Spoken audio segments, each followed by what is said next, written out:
Et lui n'a pas quitté son poste. Bonjour, comme tous les jours, on démarre avec Pierre Desreaux, de Pure Média. Pierre, qu'est-ce que les Français ont regardé ce week-end à la télé? Bonjour, et avant de vous donner les audiences d'hier, je voulais vous rappeler que nous avons changé d'heure. Et oui, nous sommes passés à l'heure d'hiver ce week-end.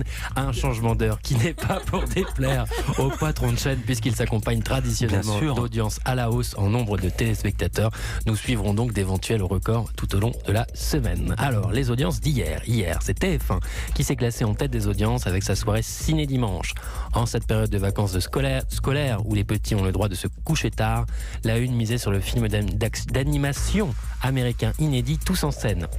3 700 000 personnes ont suivi ce film avec des animaux chanteurs, 16,4% du public.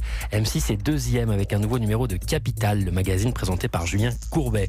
Capital qui proposait hier 4 reportages différents sur le thème frais et fait maison, enquête sur les recettes d'un succès. 2 500 000 téléspectateurs ont passé la soirée devant la 6, 11,6% de part d'audience. C'est un bon score pour Capital. Ouais.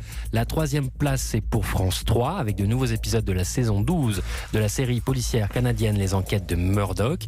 2 400 000 fidèles étaient au rendez-vous des 2 épisodes inédits de la soirée, 10% de part d'audience. La quatrième place au pied du podium, on retrouve France 2 avec sa soirée cinéma, la 2 qui poursuivait son cycle autour du Hobbit, la saga dérivée du Seigneur des Anneaux. Hier, la 2 diffusait le second opus, La Désolation de Smaug, et 2 300 000 amateurs, 12,6% du public étaient au rendez-vous.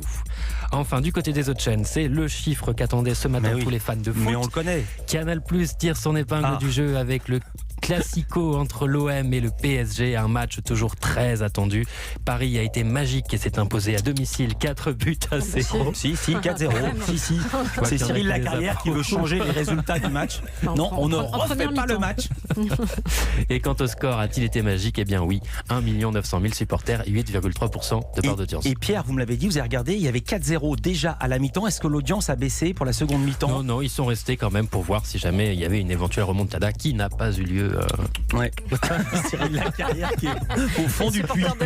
Et samedi soir, alors les audiences. Alors samedi soir, comme chaque semaine, France 3 a dominé les audiences de la soirée du samedi avec sa fiction française. La 3 qui proposait le téléfilm policier inédit Meurtre à Belle-Île avec Charlotte de Turckheim. Joli succès à la clé puisque 4 300 000 téléspectateurs, 22,5% du public ont passé la soirée devant la 3.